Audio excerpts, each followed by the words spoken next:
Let's begin with the Admirable Tarak Fatah talking about Pakistan, link below. And having done so, let's move on to Mr. Fatah addressing the Canadian Parliament, link below.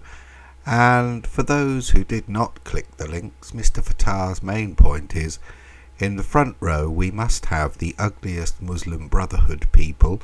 If you are good looking, a liberal or secular Muslim, you must go to the back, because a Muslim by definition must be an ugly person. You know, a beardy type with extreme views that makes a lot of noise. And speaking of big mouths, the man behind the petition to stop the state visit of Donald Trump, link below, turns out to be a CPS lawyer from Leeds called Graham Guest. Mr. Guest claims he is not political, though judging by the wording of the petition, Donald Trump's well-documented misogyny and vulgarity disqualifies him from being received by Her Majesty the Queen. I'm guessing he watches the BBC and believes what he reads in The Guardian. The next few days will no doubt reveal if Mr. Guest is in fact political, with stories coming out of his connections to various groups, or if he is another Joshua Silver, link below. But either way, the mob is back on the streets demanding, well, who knows what they're demanding, but they like wandering about with a placard and listening to the ramblings of Diane Abbott and Lily Allen, apparently, link below, and it provides the media with pictures to generate more fake news. Rather than go into how and why there is no Muslim ban, and how and why no one in Britain with right of permanent abode is or was affected, or indeed why this whole affair rather proves Mr. Fatah's point, let us move on to a rather overlooked story. Donald Trump had a telephone conversation with the King of Saudi Arabia, link below, and as a result the American policy in Syria has changed, with the Americans now being in favour of safe zones within the country. This is in direct contradiction of the Obama policy, link below. As a practical matter, sadly, it is very difficult to see how it could operate short of us being willing to military take over a chunk of that country, Obama said, and that requires a big military commitment to protect refugees from attacks. Or you could stop funding ISIS, Mr. Obama. Off.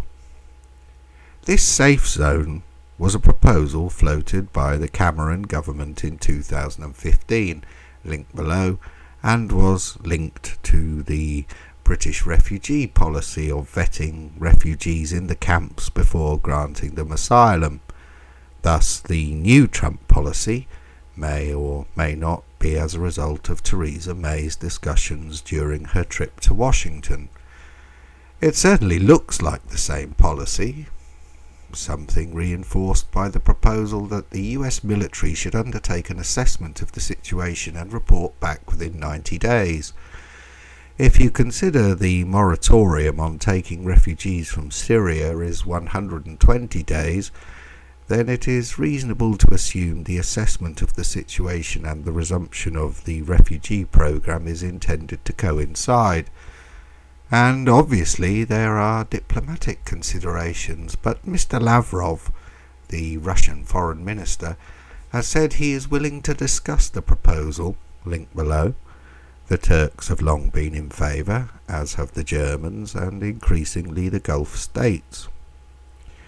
Rather than go into the niceties of these proposals or the rumours that Assad has had a stroke, what interested me in the Reuters report was this.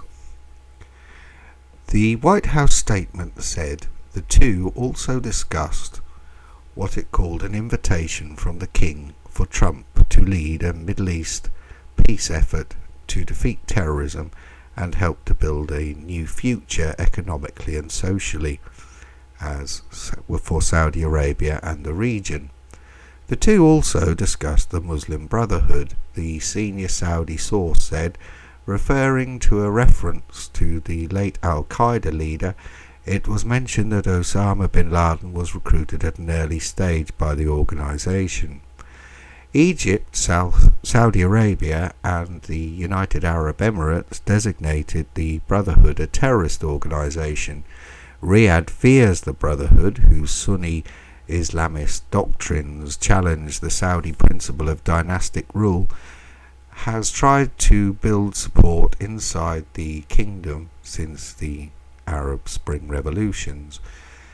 US officials and people close to Trump's transition team have said a debate is underway in the Trump administration whether the United States should declare the Brotherhood a terrorist organisation and subject it to US sanctions, which is quite a shift from the Obama-Clinton scheme for Egypt, which saw them install a Muslim Brotherhood government that then set about passing laws on such subjects as whether a husband could have sex with the body of his dead wife before being overthrown by the army. Such a change in US policy would clearly be tricky for the UK, given that the Muslim Brotherhood members can claim political asylum in Britain. Link below. So, let me see. Linda Sarsour, one of the organisers of the Women's March on Washington, link below. In September, Sarsour was a featured speaker at the annual convention of the Islamic Society of North America, a Muslim Brotherhood front group that promotes Sharia law and Islamic supremacism. The Brotherhood, it should be noted, is the parent group of both Hamas and al-Qaeda. Yes, that is the same Islamic Society of North America that was mentioned as receiving a message of congratulations in Mr. Fattah's speech on Pakistan. But regardless, what else has Miss Sarsour, where else has Miss Sarsour been speaking? In October, Sarsour spoke at an event sponsored by a chapter of Muslim Students Association, whose national umbrella group is an outgrowth of the Muslim Brotherhood, and whose conferences routinely feature inflammatory speeches by raging anti-Semites. And in December 2016 in Chicago, Sarsour spoke at the annual jointly held convention of the Muslim American Society, brackets, whose agendas are dominated by the Muslim Brotherhood, close brackets, and the Islamic Circle of North America.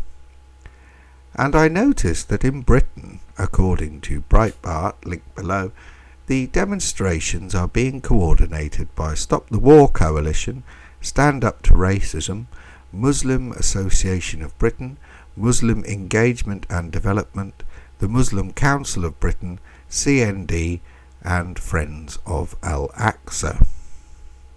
I wonder. Muslim Association of Britain, link below, according to the Quilliam Foundation, the MAB is the main representative of the Brotherhood in the UK and is clearly inspired by Hassan al-Banna and Syed Khattab. Founded in 1997 by Kamal al-Helbawi, the London-based spokesman in Europe for the Brotherhood, the MAB aims to draw attention to perceived injustices against Muslims throughout the world and seeks to mobilise both Muslims and non-Muslims to campaign on these issues. The MAB was one of the groups involved in organising the Stop the War Coalition at the time of the 2003 war in Iraq. The current MAB president is Dr. Omar Al-Hamdoun, and he, like leaders of a group of other extremist organisations in the UK, takes considerable care in presenting a moderate exterior to the non-Muslim public whilst concealing the core ideology of the group. The MAB caused controversy when one of their leaders, Daub Abdullah, signed the Istanbul Declaration.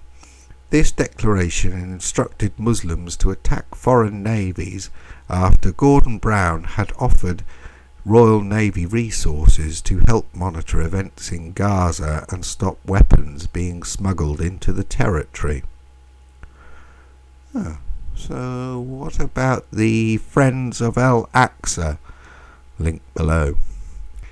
The Friends of Al-Aqsa frequently acts in coalitions with the UK Muslim Brotherhood, and the presence of Mr Patel on the Conflicts Forum Advisory Board further reinforces the organisation's ties to Hamas and the Global Muslim Brotherhood.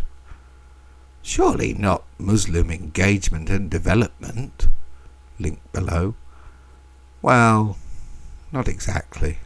But MEND itself is a rebranding of a group called Engage, or I Engage, which was removed as secretariat to the all-party parliamentary group on Islamophobia in 2012 after the Sunday Telegraph revealed its links with extremism. Or the Muslim Council of Britain? Link below. This government report states, in the 1990s, the Muslim Brotherhood and their associates established public-facing and apparently national organisations in the UK to promote their views. None were openly identified with the Muslim Brotherhood, and membership of the Muslim Brotherhood remained and still remains a secret. But for some years the Muslim Brotherhood shaped the new Islamic Society of Britain, the ISB, dominated the Muslim Association of Britain, the MAB, and played an important role in establishing and then running the Muslim Council of Britain. I shall leave you, dear listener, to look up further links and indeed the connections between the Muslim Brotherhood and Stand Up to Racism and CND. Suffice to say that if Donald Trump does move to designate the Muslim Brotherhood as a terrorist organisation in the United States, it will certainly be interesting. As will the reaction of those protesting if he brings about peace in Syria.